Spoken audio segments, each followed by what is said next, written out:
And kind of the first thing I'm going to talk about is DNA packaging and what is chromatin. So one of the major problems that chromatin packaging has to solve is fitting DNA into the nucleus in an organized way. And the nucleus in a human cell is about 6 microns across. And the way this large DNA molecule gets fit into that space is with the hierarchical levels of packaging. And this packaging is continually going kind of up and down this scale of compression. So this is raw DNA. This is the first layer of organization where DNA is wrapped around a nucleosome, which is an octamer of histone proteins, and 150 base pairs of DNA wrap around that spool. And in vitro, this beads on a string state is the default state, but in most cells, chromatin is in this state, which is where those nucleosomes interact with each other directly and form a more compact chromatin structure. And this is called the 30 nanometer fiber because it's 30 nanometers across. And so this is kind of the default state for DNA in our cells. It then is organized by interacting with the nuclear envelope and then packed in higher order structures. And finally, the most compact form is the mitotic chromosome, where it can be separated as a distinct molecule. And so this is really a complex problem. So the nuclear volume is quite small relative to the size of the DNA molecule. So the radius of the nucleus is about 3 microns. And so the volume available to hold this DNA is 4/3 pi r cubed. And with this R, that's about 10 to the minus 16 meters cubed.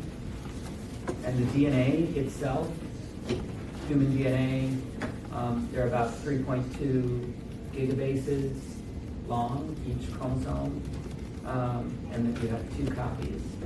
So this is the total length of DNA in each cell. And to determine kind of how long that will be, it's about 3 nanometers per turn, so 3.4 times 10 to the minus 9 meters per turn.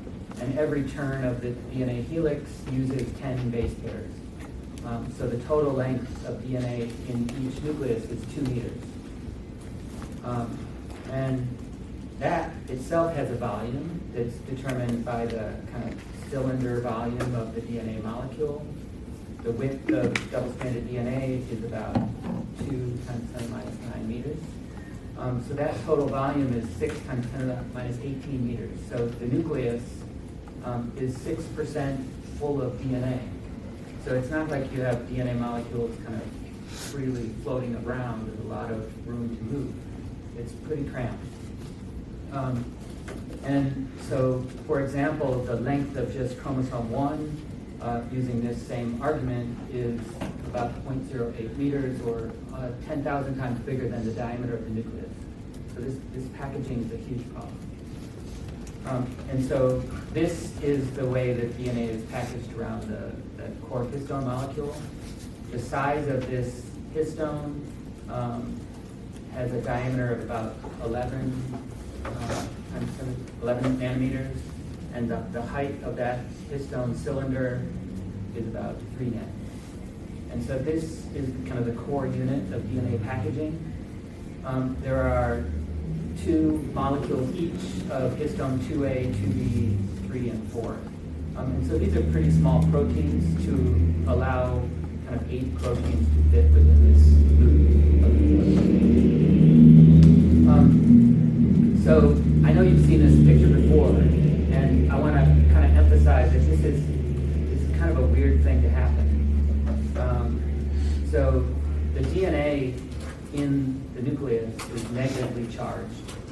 So if I have a length of DNA that's 150 base pairs, all the negative charges along that phosphate backbone in each copy give that piece of DNA a negative charge of about 294 electrons. And the histones have a positive charge because of the amino acid charge states are mostly positive. And so this is a huge electrostatic interaction between the nucleosome and the DNA. So this configuration is energetically favored, but it doesn't completely cancel the net negative charge of the DNA. So the nucleosomes, once they're packaged in the DNA, still have a net repulsion with each other. And that's why this is kind of the default state in vitro. The nucleosomes aren't naturally attracted to each other, and this was observed from electron microscopy.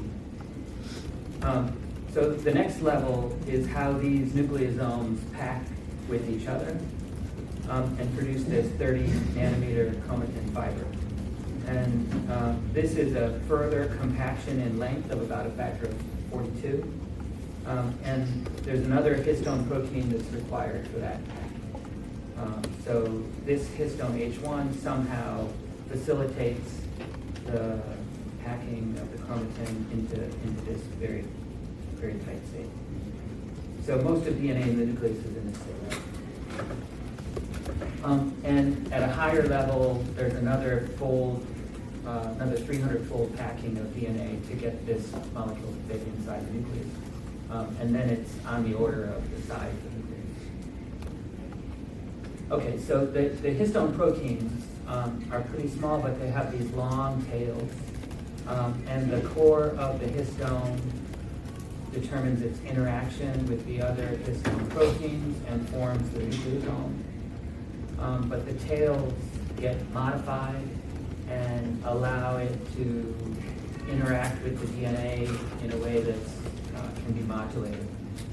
So this chromatin state is mostly modulated by post-translational modifications of histone tails that control its interaction with the DNA and control its interaction with other histones. And the genome has many copies of these histone genes to get the right kind of combination of the histones in each cell type. And they're very highly conserved in protein structure, in protein sequence.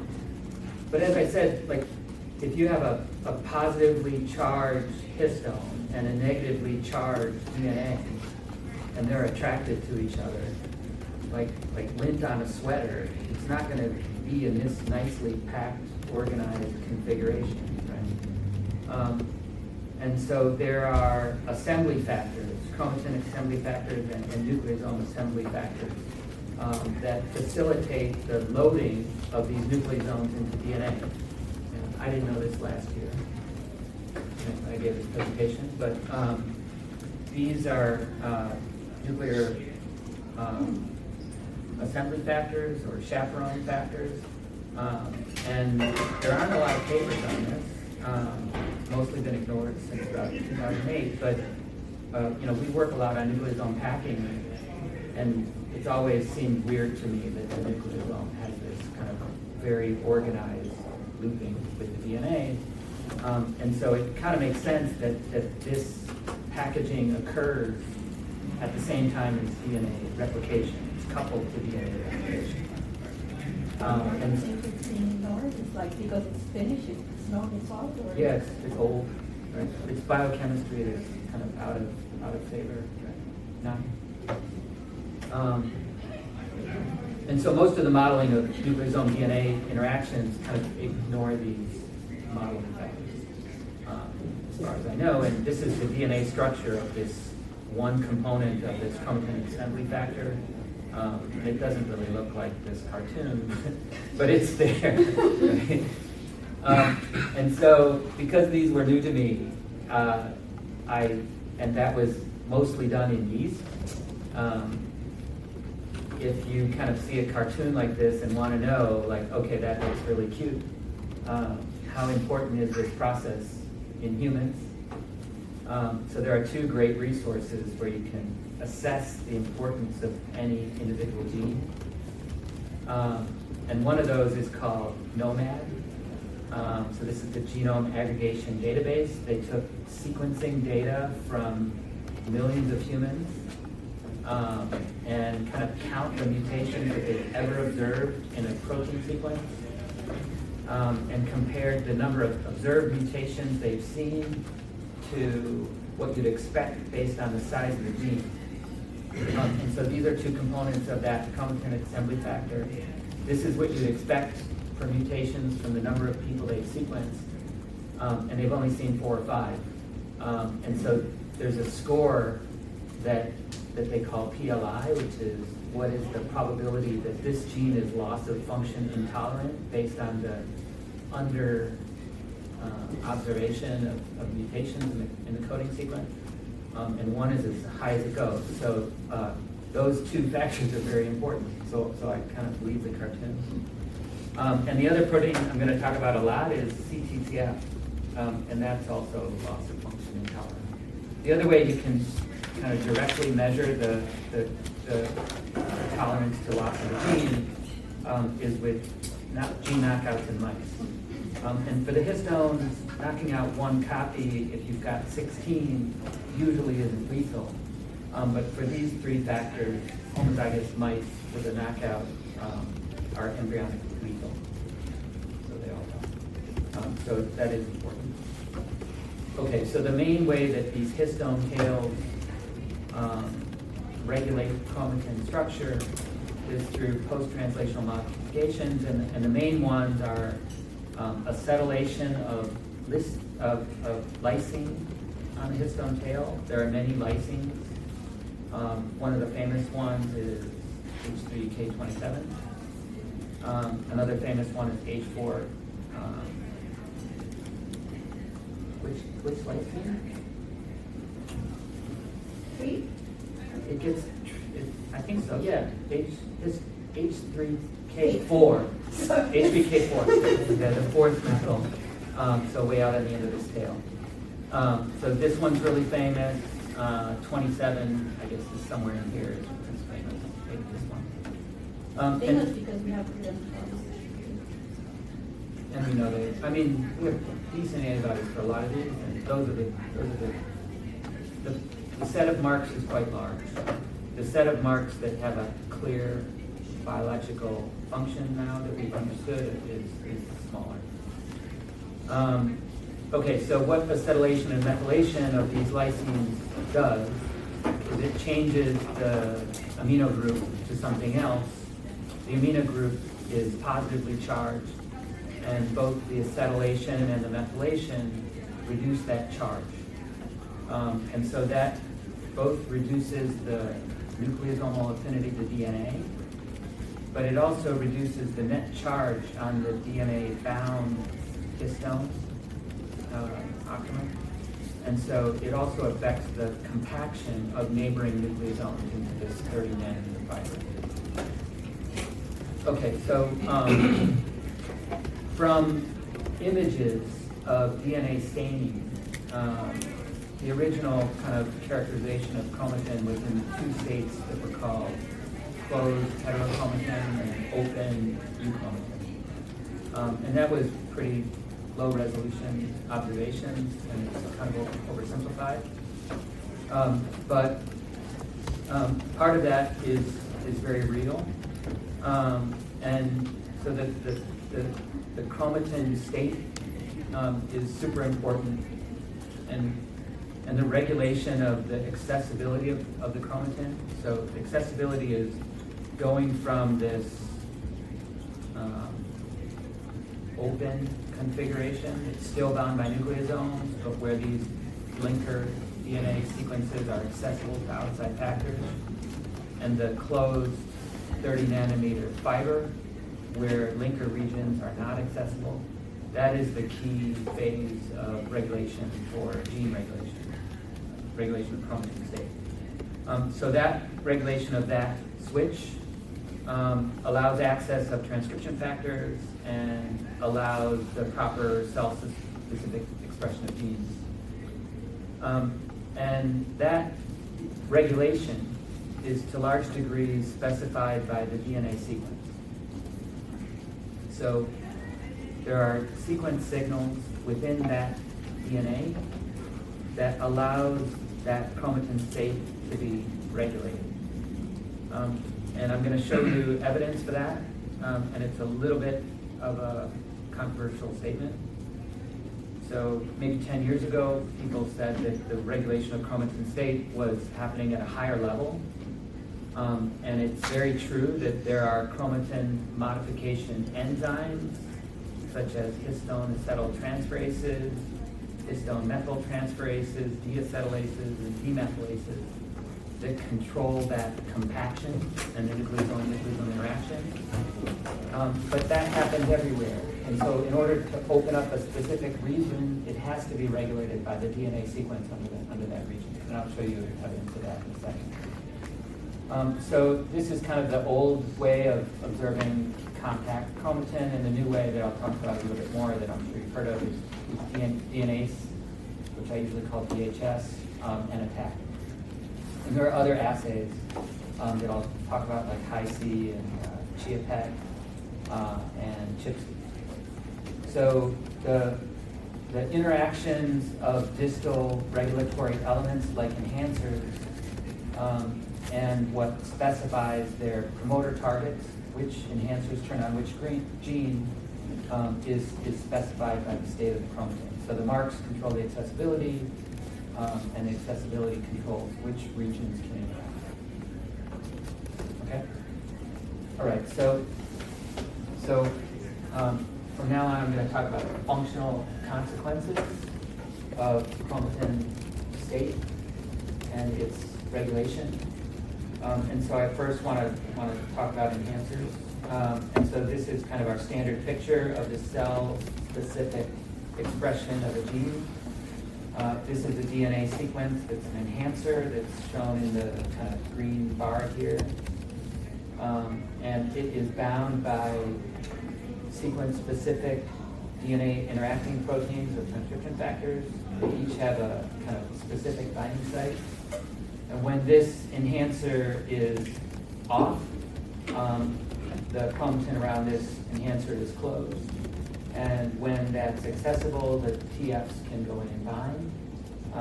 And it's not completely clear which TFs are required to open up that region, but some TFs are required to open up that region. And if I completely delete this region, I get mice with no feet. And there are sequence changes that have naturally occurred, rare sequence changes in humans that make this region too strong and cause an extra finger. Okay, so this gene regulation is a hugely important process. And as you know, GWAS studies have identified, now this number is probably over 100,000, single nucleotide changes that are strongly associated with human diseases and control the heritability of these diseases and susceptibility for these diseases. And all of the regions in gray are outside coding proteins. So they're all regulatory regions of some type or another. And these are examples of SNPs that contribute to a disease phenotype that are accessible in regions of accessible chromatin in that cell type. So this is a SNP that controls heart phenotype, heart disease, and it's in an open region in heart. Right? So this chromatin accessibility is strongly linked to disease susceptibility. Yet I'm going to claim that chromatin accessibility is specified by the DNA sequence. It's not that the accessibility controls the access to DNA in spite of the DNA sequence underneath. So this is one of my favorite science experiments of all time. This guy, Duncan Odom, had been working on ChIP-C for various transcription factors that were important in liver. And so he did ChIP-seq on these transcription factors that are required for normal liver function, and also histone marks. So this is that H3K4 methyl 3. And if you look at the kind of the binding pattern of that factor in humans and the binding factor of that, the binding pattern of that same transcription factor in mice over the orthologous region of DNA, there are differences between human and mouse. So it wasn't kind of known at that time. Are those differences due to changes of the protein specificity or due to changes in the underlying DNA sequence? Right? So you could evolve a different pattern of binding at the protein level, at the protein interaction level, or at the DNA sequence level. And so this is a region around a liver-expressed gene. And so the DNA patterns here are kind of similar, but the promoter is markedly with histone methylation in both cases, but the pattern is kind of different. And so Duncan found a mouse that somebody had generated that carried a piece of human DNA. And that was a piece of DNA that it's coming from chromosome 21. And the mice are viable. And you can do the same experiment for ChIP-seq for these factors in that chromosome 21 carrying mouse, which is called a TC1 mouse. And when you do ChIP-seq, you get reads from the ChIP-seq experiment, and you can map those reads. And some of those reads in this mouse are going to map to human DNA, and other reads are going to map to mouse DNA. So by mapping the reads, you kind of can detect the binding pattern on the mouse chromosome and the binding pattern on the human chromosome. And in all cases, the binding pattern in mice of the mouse protein on the human DNA that it carried was matching the human pattern on the same experiment produced in human liver. Okay? So that means that the whole protein machinery that reads out the chromatin state, regulates the chromatin state, and even this histone mark were different because of changes in the genomic DNA sequence. So there was a kind of a commentary written on this paper whose title was "It's the Sequence Stupid." So it's the sequence that specifies these patterns. But it was controversial at that time. All right, so this is what the real data looks like in the cellular system I'm going to talk about, which is the differentiation of embryonic stem cells into endoderm. Endoderm eventually becomes liver and stomach later in development. And GATA6 is a gene that's important in endoderm and stomach and liver. And so if you look at chromatin accessibility from either attack or DHS in stomach or endoderm and embryonic stem cells, there are regions of accessibility that become active when the cell type changes. And so this is an enhancer that turns on GATA6 in endoderm, and this, which is a precursor cell to endoderm, definitive endoderm. And these are a different set of enhancers that maintain the expression of that gene in stomach. And this is a binding pattern of a protein called CTCF, and I'll talk a lot about how that CTCF protein controls that these enhancers interact with the GATA6 gene and not with the protein. This is another gene that's expressed in the stomach. This is a gene that's expressed broadly. These are enhancers that control the expression of this gene. So those experiments to detect the accessibility of the chromatin and tell us whether an enhancer is active or not in a given cell type either use the enzyme DNase or TN5. And so they both have a similar kind of DNA binding domain, except that TN5 cuts and inserts DNA. It came from a transposon, and DNase just cuts. And so in the experiments, you just can incubate a set of cells or nuclei with either of these enzymes and detect the cleavage of the DNA. And any DNA that's not protected from this cleavage is accessible from you. So in 2013, athg was developed and kind of very much sped up the ability to do experiments to detect changes in chromatin accessibility in different cell types.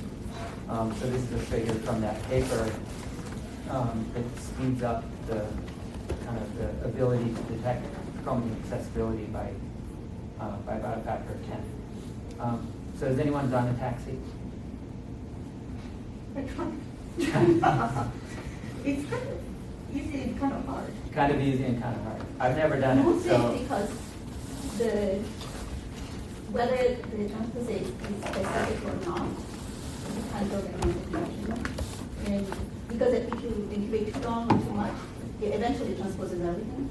So, or maybe not enough. So you need to find the exact condition where you get the nucleosome pattern. And that seems to should be easy, but that's critical. That's why I kind of like the cutting back better, because at least there is like a little bit more specificity. But anyway. Yeah, I should have included it. But anyway, yeah. But so it's great, but it's also hard. But much easier than DNA sequence. Yeah. So in both experiments, you have to cut the DNA to some degree, but not all the way, right? Because eventually, DNase will cut all DNA. And so the DNase experiments use a titration of the DNase enzyme and the timing to kind of optimize for double cut fragments that are the length of accessible chromatin regions. So we want to cut these linker regions. So athg starts with TN5 that's loaded with these adapters, and then you sequence off those adapters and map the reads of the amplified sequence to the genome to determine what regions were accessible. And then the other assay that I'm going to talk a lot about is a way to measure interactions between distal chromatin regions. And so this is called athg. If there's a complex of proteins that interact and form a loop, or just some other type of interaction between distant chromatin regions, if you cut with an enzyme and cross-link these interacting proteins, then religate those broken ends and sequence across the junction, you can map reads that flank regions of the genome that aren't normally in neighboring proximity. And so every red dot on this map is a fragment that was detected that had a piece of this chromosome arm connected to a piece of a normally distant chromosome arm. And so these are counts.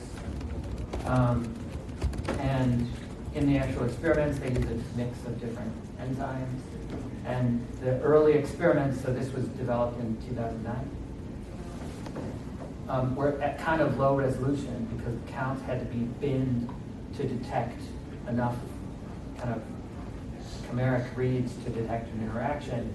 So the binning kind of determines how shallow sequencing or how deeply you have to sequence to get decent statistics. And so they started with kind of big bins. And so the first thing they observed is this crosshatch pattern.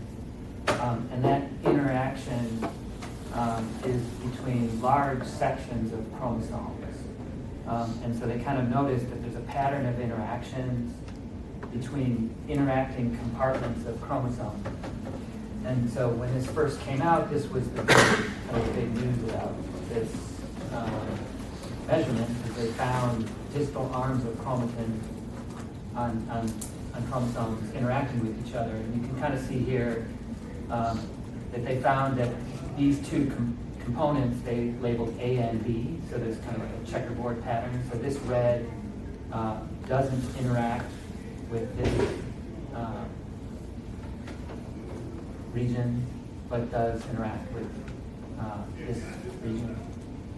And these two don't interact, and these two do interact. And so there are kind of two class labels, A and B, that they call different compartments.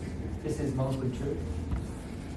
But it turns out to be at a scale that's much larger than is what's interesting for most gene regulation. So it's true, but not very important. But they did find that the A components were more open, they were less compressed, they were less in the kind of closed chromatin state, and they had more genes. And the B components were more closed and enriched for silencing marks. But as the kind of sequencing got cheaper, you could sequence more deeply. And they found that if you look at higher resolution, there are kind of more structures in these interactions. And most of the interactions are local. So most of the chromatin-chromatin interactions are from relatively close regions of the genome, so within about 10, 40 kilobases. But there are bigger loops, and these bigger loops are called tags. So a tag is a region like these diagonal red boxes of high frequency contacts in a local region.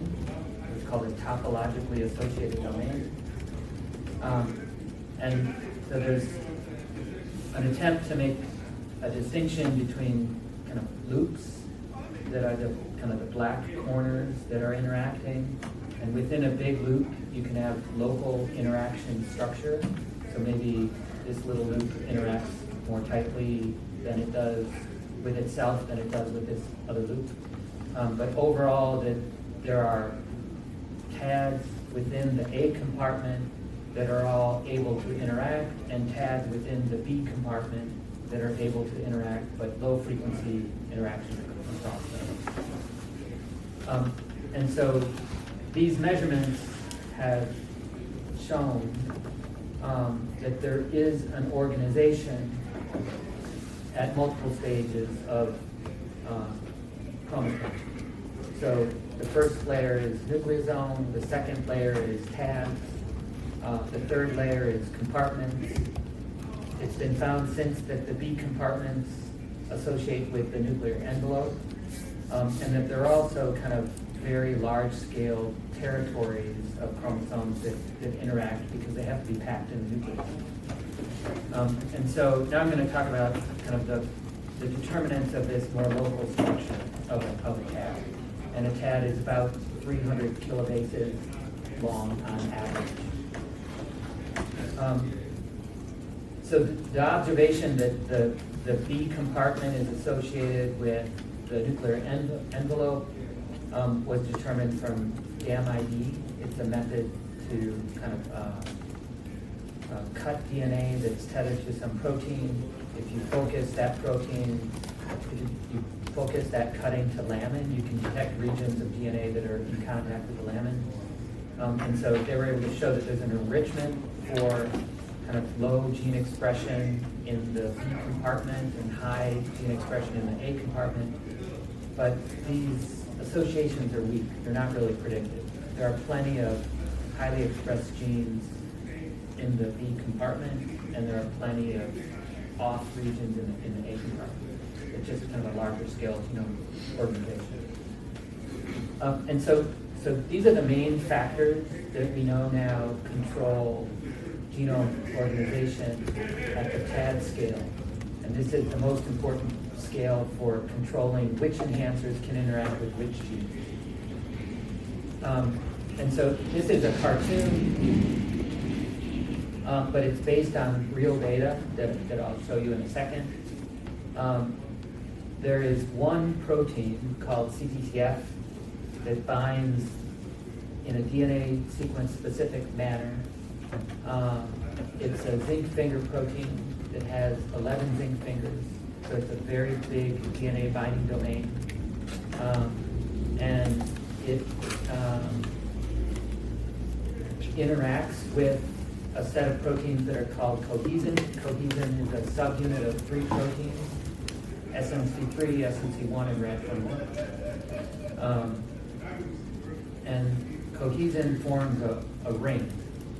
And these rings, when they land on DNA, extrude the DNA through the loop. So they kind of look like dynein and what's the other one? The muscle proteins that walk down the kinesin. So they have that same kind of ATP-dependent progression, except along DNA.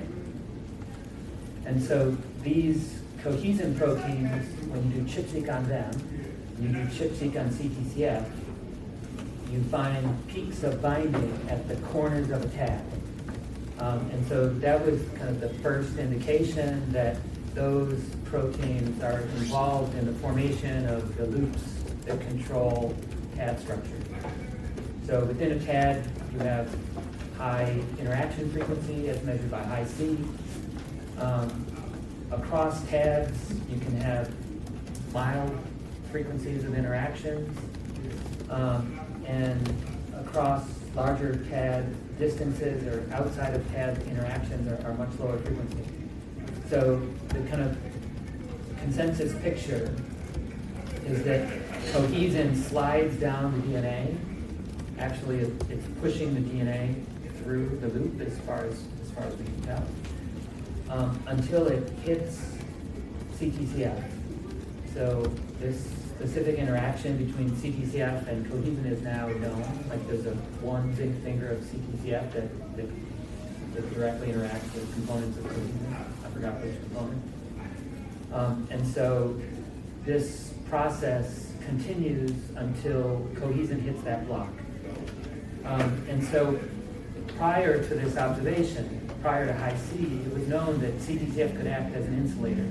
So if you stuck CTCF binding site into the DNA between an enhancer and a promoter, you could block the effect of that enhancer on that gene. And this provides a mechanism. So if you insert a CTCF, the loop formation stops before the loop encloses both the enhancer and the promoter. And so this is real ChIP-seq data, not a cartoon, for the cohesin subunits in the K562 cell type, in a different cell type that's a liver cell, liver cancer cell, and binding for CTCF and cohesin components, and in embryonic stem cell, endoderm, and stomach, and a different endoderm tissue. And you can see that these components all do kind of line up pretty well in where they bind in the genome. There are maybe subtle differences. There might be some sequence-specific binding of some of these factors, but it's really hard to tell whether, cell type-specific binding of these factors. It's hard to tell if that's real or it's just noise in the assay, the kind of preferential detection. We now think that there are some slight differences in CTCF where it can bind in different cell types, but mostly the paths are conserved across cell types. And so the way we kind of know this is from the computational analysis of ChIP-seq. So ChIP-seq is an assay that's been performed for hundreds of TFs in hundreds of different cell types. And even a long time ago, we had a lot of ChIP-seq data. And you can try to predict with a sequence-based model the binding of a protein based on the sequence features underneath a peak. So here we try to predict peaks versus non-peaks using the DNA sequence. And we can either use a motif model like this. This is called a position-specific weight matrix, or just a position weight matrix. And we can look for instances of that pattern in the DNA sequences that are bound and not bound. Or we can use a combination of different Kamer features with a method we call gap-Kamer SVM. And mostly the SVM can predict the ChIP-seq peaks versus non-peaks with a higher accuracy than single transcription factor binding site motifs. So usually a combination of motifs can explain the data better than a single position weight matrix. But there's one class of TF ChIP-seq where this motif does just as well, if not a little bit better, than combinations of transcription factor binding sites. And that is for only ChIP-seq or CTCF or RAD21 or SMC3 or SMC1. So all the purples are either cohesin or CTCF, which means that that binding is specified just by the DNA sequence of the binding site for CTCF. If you have that sequence, you'll be bound there. And so we can actually predict CTCF binding quite well with this simple pattern. And we can actually predict looping based on the occurrence of that pattern. So the best experiment to show the importance of cohesin for determining pad structure is this one that was published in Cell in 2017. So they created a RAD21 with a protein motif that's called an auxin-inducible degron. So auxin activates this protein, and this protein marks the MAID protein motif with ubiquitin, which then targets that protein for degradation in the proteasome. And when they also added a GFP marker. So if you look for GFP without auxin, the cells light up. With auxin, the GFP goes away. So you can very kind of quickly, by adding auxin, which is a small molecule, degrade cohesin everywhere. And so this is ChIP-seq for SMC1 without auxin and with auxin, so the SMC binding goes away, but CTCF stays the same. So this is ChIP-seq peaks in a specific location. This is another kind of measurement of RAD21 binding goes away with auxin, SMC binding goes away with auxin because it needs RAD21 to bind together on chromosomes, but CTCF is unaffected. And so in these same experiments, they did high C. So HCT116 is for some reason a cell type that's very easy to do high C in, so they use that cell type a lot. And adding auxin degrades this cohesin protein and also completely gets rid of all of the tabs, so all of the high C interacting loops. So these are examples of different chromosomes. So this was kind of a slam dunk experiment that explained the binding of cohesin at the anchor of a TAD. But what was very paradoxical about this experiment is they measured gene expression and said that disrupting those TADs does not lead to widespread changes in gene activation. And the caveat was they did it at 6 hours after auxin treatment. And this is the plot from the paper. This is the log2 expression with auxin and without auxin. Each dot is a gene. And even at 6 hours, there are some changes, not a huge amount of change. This line is a factor of 2 fold change, so it's a unit 1 on this plot, which is fold change 2. So there's a handful of genes that are changing in expression about a factor of 2. And there are later experiments that I'll show in a second that suggest that this time was just too short to see the expression change induced by the change in TAD structure. So the other way to measure interactions with high resolution, so high C is not super high resolution, or it's very expensive to do high resolution. And a better way that kind of uses less sequencing is called Chia PET. And this PET in that name stands for paired end tag, so it's just paired end sequencing. And Chia means chromatin interaction. So it's very much like high C. You're cutting or shearing the DNA, and then religating and sequencing paired tags. Except there's a step that pulls down on a given protein.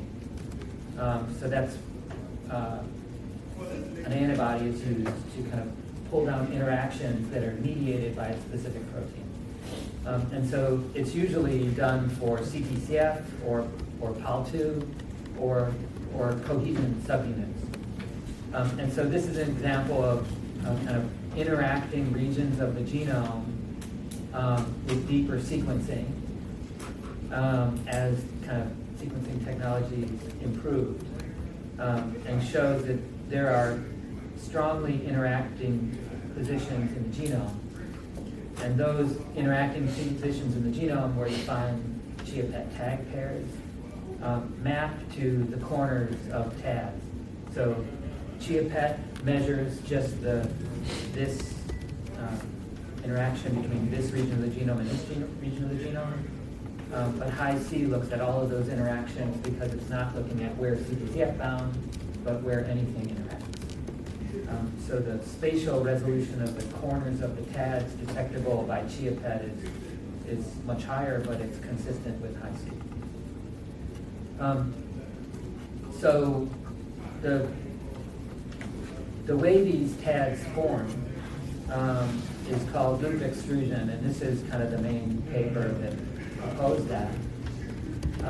And there was very much a hypothesis in this paper that didn't really show much directly, but it's a little bit before this this experiment was done in 2017. But I think they were aware of that work right when they published this paper. So the high-C measurements, one of the things you could do is kind of measure the interactions within a TAD and compare the interaction frequency within a TAD to the interaction frequency outside of a TAD. And they hypothesized that the way these TADs form was by a process of extrusion that they drew in this cartoon. So there's some kind of factor that forms a loop or somehow pushes the DNA through. It doesn't necessarily have to be a loop, but it kind of forms a loop of DNA. And that these extruding factors would continue until they hit some boundary element. And at the time that they proposed this, they didn't know kind of what the boundary element was. They said it's probably CTCF, but it could be something else. And what they actually did in this paper was they did polymer simulations. So they had a molecular simulation of the chromatin fiber, and they asked if the chromatin fiber is anchored at specific regions, what would the interaction frequency look like if it's just kind of bouncing around and hitting each other?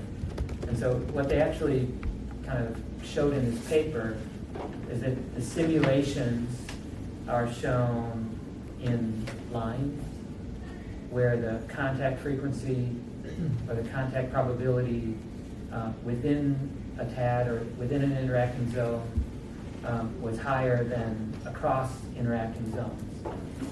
And from this, they said that their model was in agreement with the high-C data, but they didn't actually simulate the extrusion process at all. And so this was all kind of hypothesized, but not directly kind of observed until later. And we took this interaction data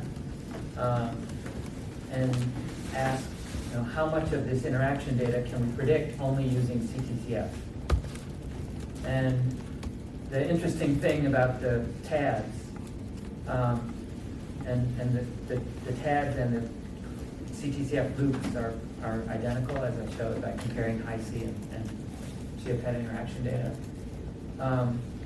Not every CTCF pair of binding sites interacts and forms a loop, right? So if I have a loop, there is a CTCF binding site here, there's a CTCF binding site here, there's a CTCF binding site here. These kind of weakly form an interaction, but why is this interaction stronger? Why is this interaction stronger than this full region, right? So there's something that specifies that some loops are formed, other loops are not formed. There's another way to kind of show that more clearly here. So each one of these peaks is an interaction, but there aren't strong loops between every peak on this sequence. There's a pattern of kind of interacting loops that's determined somehow. And most of that pattern is explained by the direction of the CTCF binding site.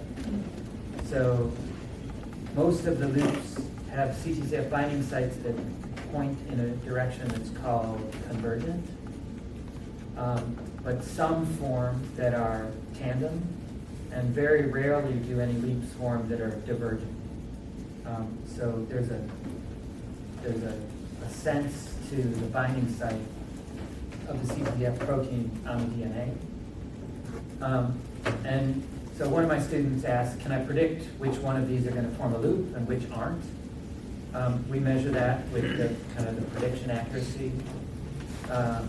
And he found that if I included the binding site strength, the distance between the binding sites, and whether or not there was a loop in between, so this is something we call loop competition, we got a total probability that a loop was formed, and kind of the last piece that is required is this orientation piece, W. So W is -1 or +1, depending on the orientation. And when we included all those elements, we got a pretty good description of which loops formed and which loops didn't form. So right as the kind of technologies to measure the loops were getting better, computational models were also able to predict those experiments with kind of a small set of features. So the loop competition piece makes it clearer that extrusion of cohesion is the mechanism by which the TADs are being formed, because the loops cannot cross each other. If this loop forms, cohesion can't form a loop that hops over an existing loop, because it's kind of the cohesion loop is big enough to fit one loop of double-stranded DNA or that 30 nanometer fiber, but not another ring of cohesion. Cohesion can't fit inside another loop. But these loops are kind of largely cell type independent. And so the variability across cell types is modest. So if we try to predict the GeoPet from high-C, we get a good predictive power. If we try to predict it from just CTCF binding, we get kind of equally good predictive power. So most of the loops don't change all that much. Well, you can stop doing the experiment now you have the model. So You can stop doing it. one of my grad students' thesis project is to try to model the cell type specificity. But you said it wasn't right. There's a small set of binding sites that change, and we don't fully understand why that is. So there's a paper from 2012 that the title of that paper is called Widespread Plasticity in CTCF Binding. which kind of would imply that there's a lot of changes in CTCF binding. There are changes, but they're not widespread. Most of that widespread changing in binding was due to the low quality of the chips you test on. But there are some changes. So basically, you're trying to see why some are plastic and some are Yeah. most are not. Yeah, and it's mostly due to methylation. So there's a CPG in the CTCF binding site, and some of them get methylated and then are no longer bound by CTCF. We're trying to look for what signal triggers the Methylation. Because it has to be the same. It has to be. Yeah, Because it's a chicken, the chicken is no egg. The chicken is the chicken. exactly. Okay, so that same opsin degradation experiment was done on CTCF. And they showed that opsin degradation of CTCF got rid of most of the loops, not all of them. So CTCF isn't the only kind of extrusion blocking mechanism, but it's the main extrusion blocking mechanism. And with CTCF degradation, they could look for expression changes a little bit longer. And so blue and red here are like factor of 10 changes in expression. And by 4 days after degradation, there were now about 4,000 genes that changed in expression. About half were up and half were down. And then when the auxin was washed off and CTCF was restored, the expression pattern went back to normal. So up till now, there's kind of general agreement that chromatin structure at the TAD scale of about 300 kilobases is governed by cohesin extrusion. Cohesin extrudes DNA until it hits CTCF. Promoters and inhibitors could also block. And although it's a dynamic process, on average, these loops are stable. And interactions within TADs are strongly enriched relative to interactions across TAD. So what I'm going to talk about next, that was still murky at this phase, is kind of how much do TADs really constrain enhanced promoter interactions, and what are the consequences of local TAD disruption. And mostly that's going to be from reporter expression experiments and CRISPR-I experiments. So these were kind of old experiments on that same limb expression enhancer. So there's a limb enhancer called ZRS that interacts with the sonic hedgehog gene. That's where those mutations are that cause polydactyly. And if you chop out that ZRS, you get mice with no feet. So in the embryo, expression of a LAC-Z reporter driven by that ZRS enhancer produces large expression in the developing limb bud of the mouse. I'm laughing because I can't say anything without moving my hands because I'm Italian too. Does she talk like me with her hands moving around all the time? No. Maya says yes. It's genetic. And so in this experiment, they popped in a reporter that drove LAC-Z expression. And each triangle here is an insertion. And the bars are enhancers. And the expression pattern of the reporter that's kind of popped in on a transposon is dependent on where it popped in. And so they've known that from prior experiments that the ZRS drives expression in the limb. This thing drives expression in the brain. So here, this thing drives expression in the tracheal tube. And the expression domain of each enhancer can be mapped based on the expression of where that reporter popped in. And that's what's shown kind of roughly in the dashed line. And so based on a handful of insertions, they could see that expression very kind of abruptly dropped to 0 outside of this tad, and was strong as soon as you cross the boundary of that tad. So this is a blow up of this chunk. So as soon as I cross into the tad, I get large expression. As soon as I cross out of the tad, so these two elements are outside the tad, I lose the expression in limit. And there was another experiment done shortly after this of the same type that popped in reporters, looked for expression, did it at kind of higher resolution, and found the expression driven by that limb enhancer was strong until you were outside of the CTCF interaction domain. And so outside of this tad, the expression, which is kind of marked just outside these red bars, rapidly dropped to 0. So at least in this one locus, the tad was very important for controlling the interaction of the enhancer. A more recent experiment, instead of moving the reporter, moved the enhancer. So they put a promoter in a tad. They used an endogenous promoter in a tad, and popped in an enhancer and looked at the change in GFP expression. And in this more recent experiment,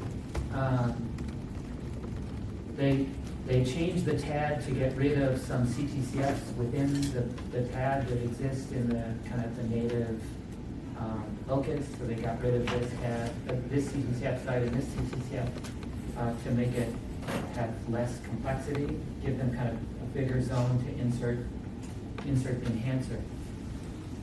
And they measured the expression of SOX2 when they popped in this enhancer at different positions from the promoter. And they found that the range does matter to some degree. So how far away I am from the SOX2 promoter changes the expression. They say that it abruptly drops as soon as I kind of cross the tad. But they didn't really have all that many points outside the tad.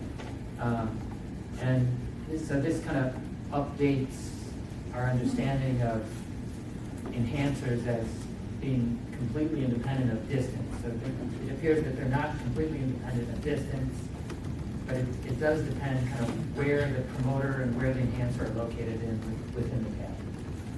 It really depends on 3D distance, not linear distance among the problems. Isn't like there should be like a sweet spot, like as opposed to how to do that mapping, instead of going down like this, it would have been like, okay, like if you think about the written, right, there might be within the pad, shouldn't be like too close or too far, but there is a sweet spot that is not directly related to how close to the promoter is. So we think that it's really 3D stability. Like, so how stable is your interaction in 3D? And if you're at the base of the tag, so genes are very much enriched near the base of the tag. The CTCF binding site does not overlap with promoter, but it's often there's a CTCF binding site very close to a promoter. And so the CTCF forms the corner of the tag, and there are both enhancers and promoters enriched to be just within CTCF that are divergent in their orientation. So it looks like in this case SOX2 is in the middle of the tag, but that's not the normal configuration. It's more normal to have an enhancer here and an enhancer here, and so CTCF and cohesin stabilize that interaction. So it seems that the sweet spot is actually not to be close, but to be far, but near the CTCF that stabilizes the disease. Except unless you're in the middle. Unless you're in the middle, yeah. And so this was an experiment that was done in the middle, and they say that this is the high C contact frequency, this is the expression output. There's kind of a nonlinear interaction between the expression output and the contact frequency. And I'm going to show now experiments we did in embryonic stem cell differentiation. So a lot of those previous experiments just kind of read out the trad structure, read out the gene expression, and don't really measure the effect of a single enhancer on cell state. So we wanted to look at a change in cell type that was induced by a differentiation signal. So we add activin A and this other factor. So this other factor keeps you from differentiating in anything but endoderm. And activin A pushes you toward endoderm. And so the cells turn on endodermal genes. One of those endodermal genes is SOX17. We use SOX17 and GFP as a marker for embryonic stem cells that have differentiated into endoderm. And almost all the cells, when we hit them with activin A, activate this gene.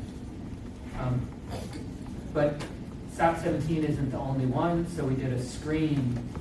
So you can do CRISPR screens that knock out all genes. And we looked for guides that were depleted in the SOX17 positive endodermic pool. And we found a lot of genes that were required for this differentiation. So TFs like EMES, FOX, MIC-like, SMAD, and SOX17 are all, and GATA6 are required to form endoderm. So then we targeted the enhancers flanking those genes. So we targeted peaks flanking endoderm genes that we knew were transcription factors that were required for transitioning to endoderm. And we designed guides against these ataxia peaks. And we asked, once we differentiate into endoderm, if we transfect the cells with guides and a CRISPR construct that blocks that enhancer, does it affect the rate of differentiation? So we made a cell line with Cas9 fused to CRAB. CRAB is a acetylation, a deacetylase. So it shuts down chromatin. Actually, I'm not sure about that, whether it's a deacetylase. I know it closes chromatin. And you can target this construct to different enhancers with guides specific to the enhancer. And during differentiation, we see the accessibility of these enhancers coming up. If we target with one guide and transfect with one guide, we can and do a TAC-seq on just that single guide, we can see individual ataxia peaks go away. So we kind of know this construct is turning off individual guides. But if we transfect cells with a library of guides targeting a big set of enhancers, and then sequence the SOX17 pool and the SOX17 negative, GFP negative pool, any guide that's depleted in the SOX17 positive pool was required to activate SOX17. So it was required to turn on one of those endoderm genes. And we found a set of those enhancers where guides targeting those enhancers were depleted in the GFP positive pool. We targeted about 400, we found about 24 had a big effect. And so this is the log-fold change of a guide count in the SOX17 positive pool versus negative pool. And so we went out very far, but most of the guides that had an effect were not all that far from the targeted gene. So they were kind of clustered. This clustering turned out to be within the tag. And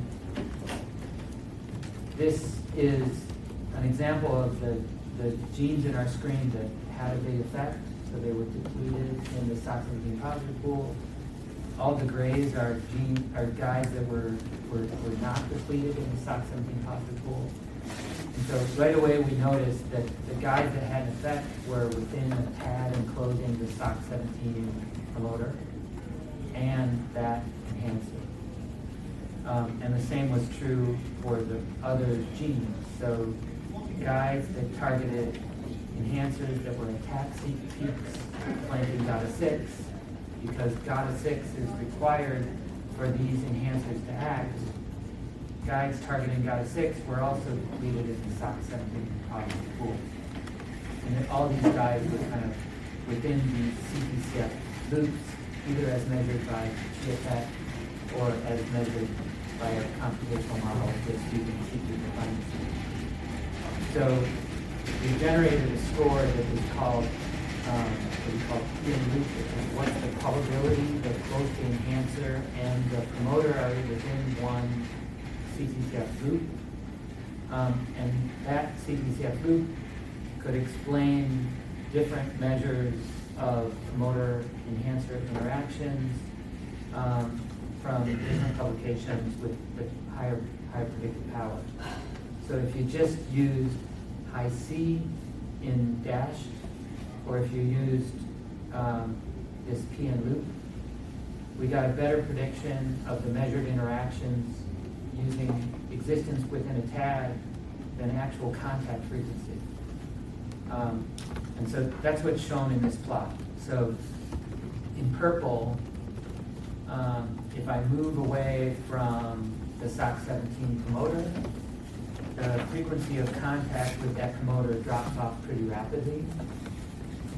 And there are blips of increased interaction at the enhancers where blocking reduces the expression of SOC17. And those enhancers are within this TAD, and we can see as we go from endoderm as we go from stem cells to endoderm, those interactions get stronger as these enhancers become more active. But the contact frequency doesn't really go up all that much, and the contact frequency is also pretty high with elements outside that loop as measured by high C. So what we found is that the being in a loop is more predictive of the impact of an enhancer than actually the high C contact frequency. And this is kind of consistent with that other paper that hopped the reporter around and saw that the effect of the enhancer fell off more slowly than the actual contact frequency. So there are possible ways that this could be explained. Is you maybe have to contact the motor with the enhancer sporadically, but not in direct contact for a very long time. You might just have to accumulate marks or other factors at the motor, or maybe transcription just acts as the integration of these kind of less frequent contacts. And so this is a relatively recent development in our understanding of enhancer-promoter interactions, and it should make interpreting GWAS studies easier, because if I only have to do a CPCF chip-seq to determine the interaction target of a GWAS-associated variant, my search space is a lot smaller, a lot fewer set of genes to study. We repeated this in another experiment called Perturb-seq, where instead of using one gene as a readout, we do single-cell RNA sequencing to measure the readout. And we found a much larger set of enhancer-promoter interactions. Half of those are peaks that change expression because they're enhancers, half of them are promoters of another gene. But P-in loop is high for all of those elements that have a significant impact. So this tail of interactions are positive, and all of them are within a tag. So I think that follow-up experiments have shown that we always use tag structures to control enhancer-promoter interactions, like those earlier experiments showed in the ZRS enhancer locus. Okay, so that's all I'm going to say. But I want to summarize the evidence that kind of points toward this, I'm going to say our standard model now of chromatin interactions and their effects on transcriptional regulation. So the first piece is that there is large-scale compartmental organization of chromatin. That the A region is kind of within the nucleus, the B region is more localized at the nuclear lamina. It's weakly correlated with gene activity. Combinations of TFs control nucleosome binding and chromatin accessibility. So the opening of chromatin. Those TFs bind cooperatively, and they recruit those chromatin modifiers to maintain that region of the genome as being accessible or inaccessible. So TFs bind chromatin modification machinery to keep the region open, and if the TFs are not bound there, the default state is closed. And cohesin is a separate complex that forms loops that allow enhancers to interact with specific gene promoters and block the interactions of others. The orientation of the CTCF binding site marks tab boundaries, which tabs are formed and which are not. And this binding of CTCF is mostly not cell type specific, but there's a small set that are. Within a loop, it appears that roughly all enhancers and promoters can interact, but there's some kind of local structure that changes the quantitative activation strength of an enhancer. That loop structure also probably plays a role, like whether you're at the base of the loop or kind of within the loop. And all genes that have increased contact frequency if they're within a loop, but those loops are still detectable when the gene isn't active. So there's a piece of the chromatin loop structure that's independent of the activity of the enhancer. There are fine-scale structure changes within the loop once the enhancer-promoter interactions become active. And the ability of that promoter to interact with that loop seems to be more predictive of actual transcription output than the contact frequency of the promoter and the enhancer. So that's it.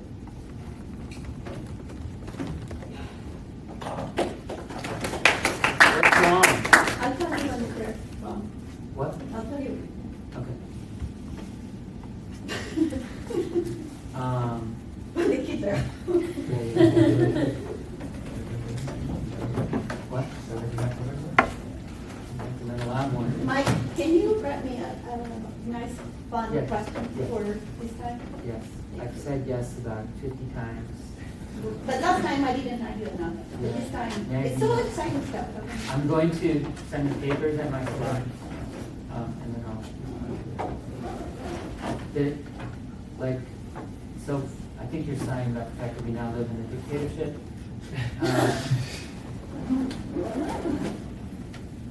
It has happened in history before, and science goes on. Like, we can keep doing good things.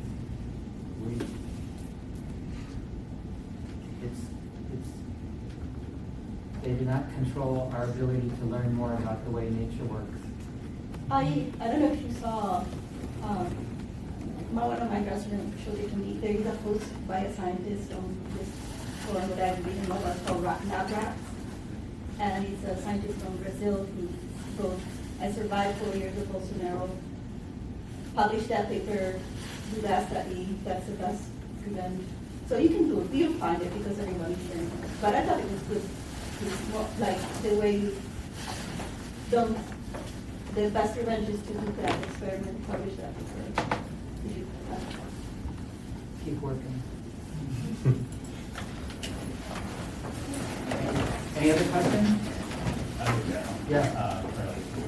So you all have showed that they did an experiment where they squeezed cells through small openings to the point where their nuclei had to change shape, and so they did high C on that, and then they showed chromatin remodeling. I don't know if that interaction or those physical interactions in changing chromatin structure induce cell specific type. Or have you seen that? Because like, I guess a lot of it is come from that seed.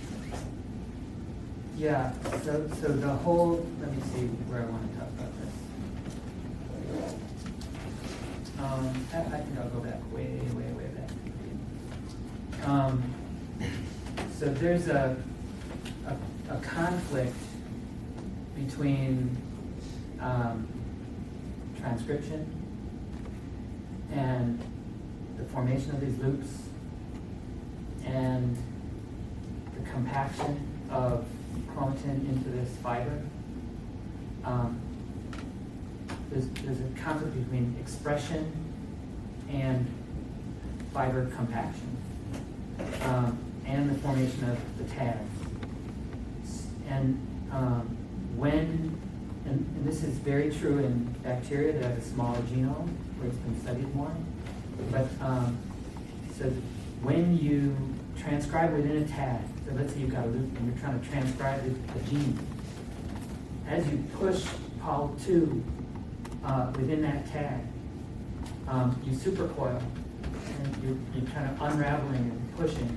You're supercoiling, and the supercoiling must kind of build up within the other part of the tag. And often genes, make up a large fraction of the tag, so that supercoiling is fairly strong. And I was talking about this in Michigan, like giving a seminar in Michigan, and some guy asked me, like, so is topoisomerase localized at the base of the tag? And I said, what? What are you talking about? And he was thinking about that supercoiling.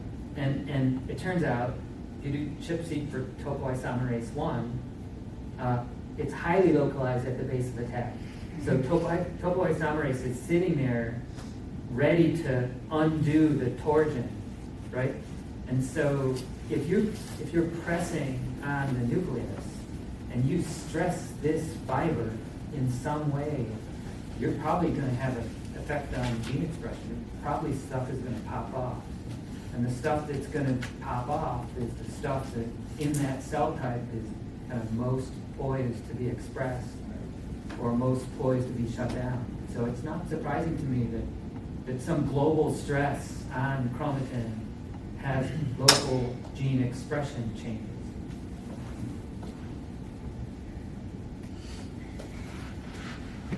Yes? Head scratch? Yeah, that's. All right, thank you. So I think I've mentioned before that to me the most amazing thing about this slide here is when you look at the two different levels of compaction, the gene order of genes along those chromosomes are exactly the same. So they do that compaction without tangling up the chromosome. They just squeeze it from end to end. But it isn't just squeezed, it's wrapped around. It's an amazing phenomenon. It's an amazing phenomenon. So I forgot an analogy I usually use. It's like, 6% of the nucleus is filled with DNA, right? So like that's your backpack filled with rope, right, or a cord. And it's not, it doesn't tangle. Right? You can pull out one chromosome at a time with a local structure to it. And that is because of the way this packaging is hierarchical. Right? So all nucleosomes first wrap, local nucleosomes interact, you form this fiber, and then there's another level that's also local at large scale that we don't know about, kind of what controls that. It's probably the A and B compartment. Yeah, it's amazing.